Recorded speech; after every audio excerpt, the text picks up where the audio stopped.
तो चलो बेटा, फाइनली पहली accounting treatment, various cases of issue from the point of view of redemption. Various cases of issue from the point of view of redemption. 6 scenario हो सकते हैं। क्यों? क्योंकि ब्रॉडली दो हैं रिडेम्पशन के पॉइंट ऑफ व्यू से, redemption at par, redemption at premium. But इनकी दोनों की सब कैटेगरीज हैं तीन तीन, issued at par, issued at premium, issued at discount, issued at par, issued at premium, issued at discount. तो इन टोटल 6 सिनेरियोज हो सकते हैं, एक एक करके चलते हैं। तो पहले हम कौन सा हैंडल करेंगे?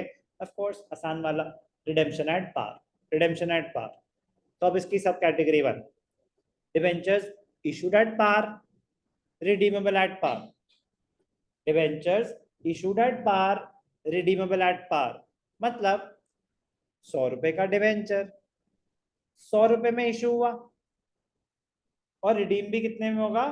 100 रुपए में। हमें एंट्री पास करनी है सिर्फ इशू की, रिडेम्पशन की नहीं। Various cases of issue from the point of view of redemption, मतलब एंट्रीज पास करनी है इशू की, रिडेम्पशन को ध्यान में रखते हुए। तो रिडेम्पशन पे 100 रुपए देने हैं या कुछ एक्स्ट्रा देने हैं? 100 के 100 देने हैं। तो लाइबिलिटी कितनी दिखाऊं? 100 रुपए दिखाऊं, फेस वैल्यू जो भी है उसकी। तो एंट्री क्या हो जाएगी? ध्यान से देखना, केस 1 की एंट्री बहुत ही आसान, कुछ मेंशन नहीं है तो सारे पैसे एक साथ। तो एंट्री क्या होगी? Bank account debited to debenture application and allotment.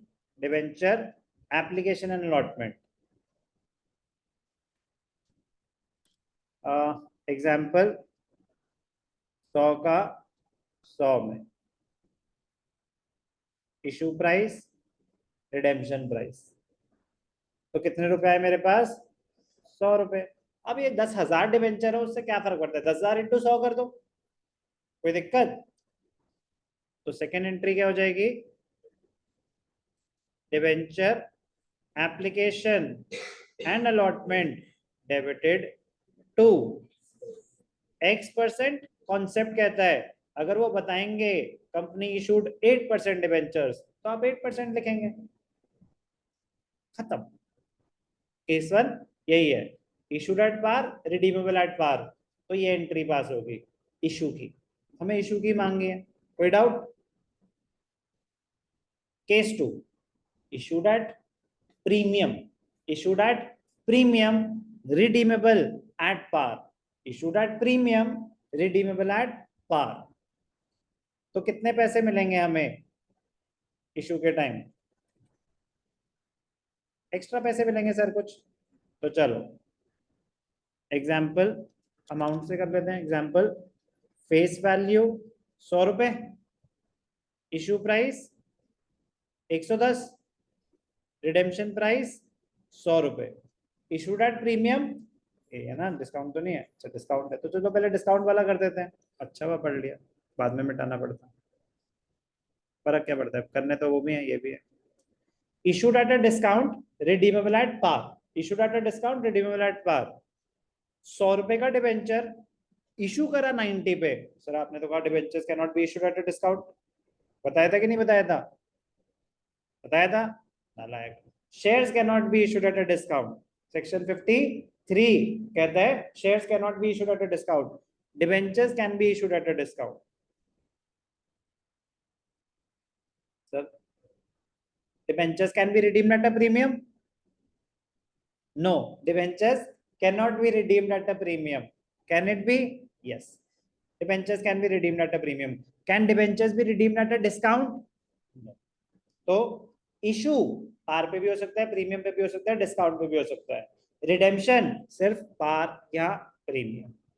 Issue की बात कर रहे हैं, 100 रुपए का डिबेंचर इशू हुआ डिस्काउंट पे, बिल्कुल हो सकता है। रिडीमेबल एट पार है, तो आपने जब इशू करा तो कितने पैसे मिले? तो पहली एंट्री क्या हो जाएगी?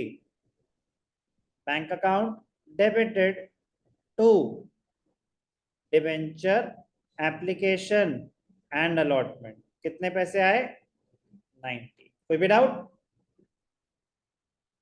Debenture application and allotment debenture application allotment कितने पैसे आए 90 to X% debentures how much are you liable to pay पूरे के पूरे 100 debentures account will always be credited with the face value like share capital is always credited with the face value debentures will also be credited with the face value तो 10 रुपए कहाँ गए बेटा आपका हल्का सा नुकसान हुआ है तो नुकसान कौन से अकाउंट में जाएगा discount on issue of debentures discount on issue of debentures तो ये कुछ नई एंट्री सीखी हमने ठीक है ना तो बैंक टू डिबेंचर एप्लीकेशन पैसे तो बैंक के एंट्रीज के साथ डिस्काउंट एडजस्टमेंट नहीं होगी डिबेंचर के होते थे जैसे प्रीमियम होता था कैपिटल की एंट्री के साथ ऐसे ही डिस्काउंट और प्रीमियम होगा डिबेंचर्स के अकाउंट के साथ बैंक के साथ नहीं क्लियर ये तो सर लमसम है ये तो लमसम है चलो bank to debenture application allotment 90 debenture application allotment discount on issue to debentures अगर पार्ट्स में होता एप्लीकेशन पे कुछ अलॉटमेंट पे कुछ कॉल्स में कुछ तो डिस्काउंट कौन से स्टेज पे एडजस्ट ये एंट्री कौन से स्टेज पे एडजस्टमेंट दिखाते डिस्काउंट की अगर कुछ मेंशन नहीं है सेम रूल अलॉटमेंट बस ध्यान रखना कि जब पार्ट्स के क्वेश्चन आएंगे कुछ चेंज नहीं होगा बस बेसिक्स का ध्यान रखना है कि डिस्काउंट की एडजस्टमेंट कौन से स्टेज पे अगर उन्होंने स्पेसिफाई नहीं करा तो डिस्काउंट की एडजस्टमेंट कौन से स्टेज पे करेंगे अलॉटमेंट कोई doubt issued at discount redeemable at par पैसे कितने मिले bank to debenture application allotment discounted amount 90 rupees फिर debenture application discount on issue to debentures कोई भी डाउट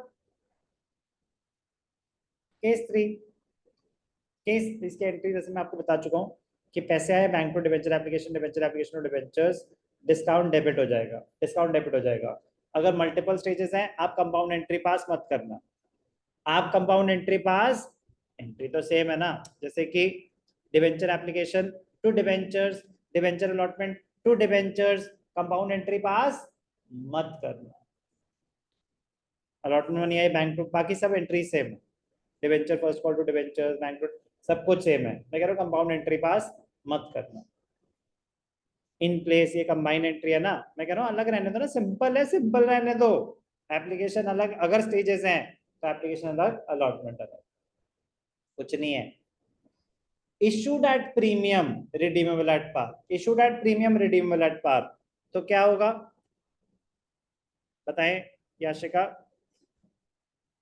तो एग्जांपल खुद ही क्रिएट करते हैं आप face value 100 issue price 120 redemption price 100 issued at premium redeemable at par तो पहली एंट्री जल्दी बोलो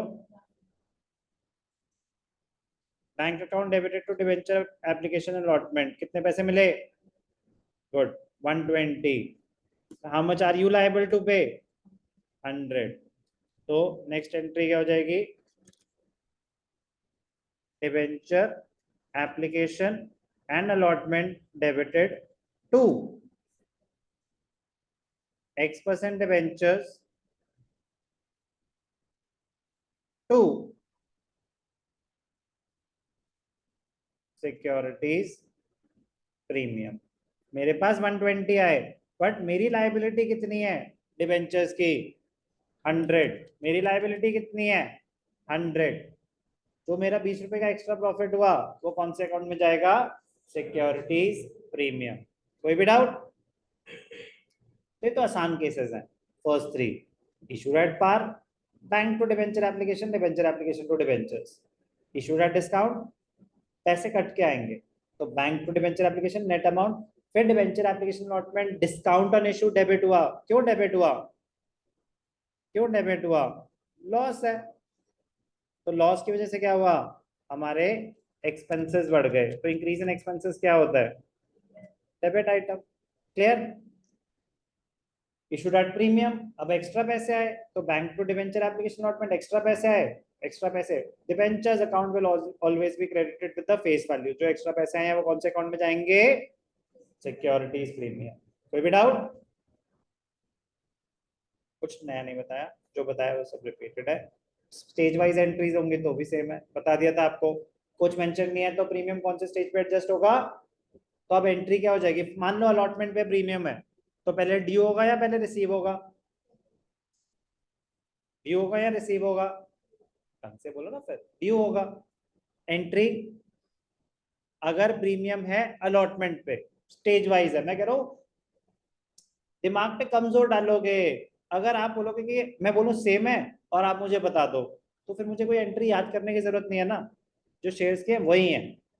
अगर स्टेज वाइज पैसे मिल रहे हैं और प्रीमियम अलॉटमेंट पे है, तो अलॉटमेंट मनी ड्यू। डिबेंचर्स के केस में जर्नल एंट्री क्या होगी? Debenture allotment account debited to X% debentures to securities premium. और जब पैसे मिलेंगे अलॉटमेंट के,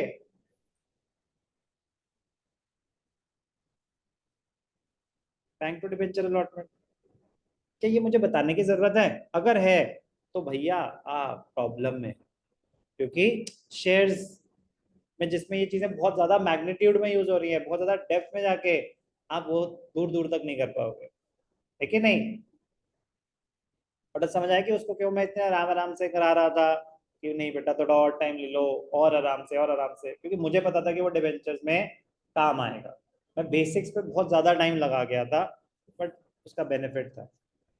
तो ये debenture allotment to X% debenture to securities premium, bank to debenture allotment, कुछ नया नहीं है, कुछ नया नहीं। पहले तीन केसेस क्लियर है? पहले तीन केसेस में कॉमन क्या था? पहले तीन केसेस में कॉमन क्या था? रिडेम्पशन एट पार हो रही थी, रिडेम्पशन एट पार हो रही थी।